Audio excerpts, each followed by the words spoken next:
Today I present to you the most hyped plane in this entire update, the F-111 AARDVARK. And let me tell you, it is the biggest piece of garbage that I've flown in a really long time. So basically, what do we get at the battle rating of 10.3 with this aircraft? Starting at the front of the aircraft, we get a simple search radar, and it is the APQ-113 radar. You get a couple of Pratt & Whitney TF30P3 jet engines with 8,350 kilograms of thrust. When it comes to armaments, this plane can carry a 20mm M61A1 Vulcan cannon on the inside, and you can carry up to 8 air-to-air missiles, although they are AIM-9Bs, but you sacrifice the internal gun for this aircraft. You can also equip a set of external guns, and you can carry up to 4 extra Vulcans. When it comes to air-to-ground capabilities, this aircraft can carry up to 9 tons of TNT of bombs, 456 Mighty Mouse rockets, or if you want some guided weaponry, you can carry up to 4 AGM-12B bullpups. So what is the experience with this aircraft? How does it fly and how does it perform? Well, basically, you start on the airfield, you take off, you go to the enemy and you die. It's as simple as that. But in all seriousness though, this thing is a really good dogfighter, except it loses a ton of energy when you turn with it. For its size, it's also surprisingly maneuverable, and sometimes losing that ton of speed is sometimes beneficial. And you might be asking right now, why are you using this as a fighter, since it is, well, basically a bomber in real life? And my answer to that is, if it has a gun and it can kill planes, I will use it to kill planes. And even if you want to use it as a bomber yourself, at a battle rating of 10.3, you get the occasional up tier, well, not the occasional, but sometimes like more than once, you get up tier to 11.3 and you meet, well, radar guided missiles that can end your day. It is literally as simple as that. Plus, with the limitations that this aircraft gets, if you didn't know, if you cram it full of bombs or choose to take those gun pods that I talked about earlier, the plane will not sweep its wings. Therefore, you'll be, well, limited to about 1,000 kilometers per hour. And to be fairly honest, that's really not an ideal situation, especially if you want to, well, use it as a hit and run or a bomb and run or that type of tactic. The only interesting thing though about this plane that I really love is the flare slaving Tama, something that I absolutely adore. However, it needs to be fine-tuned a little bit, since it will, well, deploy all of your countermeasures in a singular engagement, and sometimes, well, not sometimes, most of the times actually, I turn it off completely and I just rely on my senses and my situational awareness to well, get the countermeasures deployed at the right time and all of that.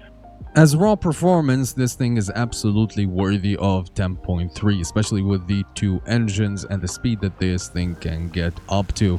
And let's say that we can hinder our maneuverability a little bit just to, I don't know, conserve some energy into dogfights and all of that. The really strange thing about this plane that really boggles my mind and give me like a lot of head scratches, like this plane in this recording made me like want to tear my hair off my head, is the missiles that it gets. I mean, I think some guy at Gaijin or whatever, when they tried to implement this plane, they said, hey, let's bring the worst or the most primitive version of the F-111 and an empty update, and basically that's going to be like the wow factor for this entire update, and let's give it 8 AIM-9Bs.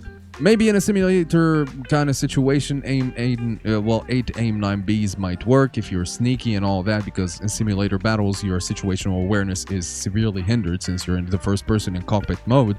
But in an air realistic scenario, this thing is not going to do a lot at 10.3 against every plane at that BR that has flares. Right now, 10.3s really have an abundance of flares to counter your puny AIM-9B, and it doesn't even need flares to be countered. You just need to turn slightly and the missile will miss. it's not really that amazing of a missile. It's like 9G or 10G overload, something like that, and it's really not a potent missile. As a counterpart, the other 9 or 10.3s, I'm sorry, that you fight against are the MiG-21 SMT, the MiG-21 MF. You also face F5s in mixed battles, and those will sit on your 6 and will not allow you to do anything. You cannot even take them in the raid fight. They will absolutely wreck you in a raid fight because of the energy that you lose and the extremely bad thrust to weight ratio that the F-111 has.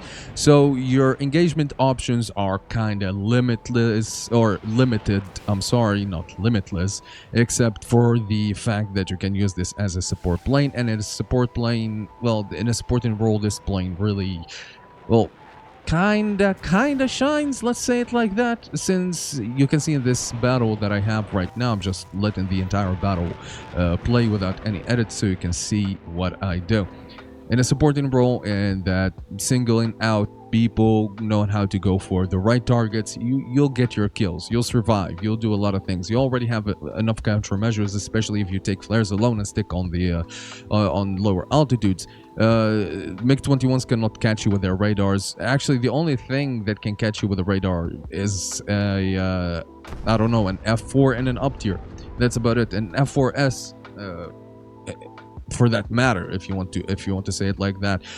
Vegans can also be an absolute danger to this plane, since, well, they can mess your whole day up, and, well, you know how that goes. But seriously, it boggles my mind why we got this variant of the F-111, and like I said, it's just like a PR thing, like a stunt marketing thing. Like, look at this aircraft that we have, even though this aircraft is extremely outdated for War Thunder. I mean, this aircraft should have been in War Thunder in a really long time. I remember doing a video about the introduction of the F-111 AARDVARK like a year ago, like seriously a year ago.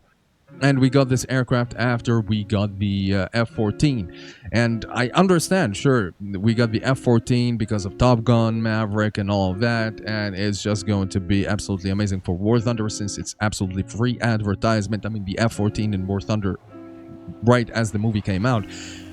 But still, this aircraft is really outdated, and it just kills it for me. Like, if it was added a year ago, this aircraft, even in this current configuration, it would have been an absolutely amazing thing to add. And at that time, 10.3s, actually, the MiGs that you see right now, well, they were 10.7, and at 10.3, this aircraft wouldn't do that much if you think about it.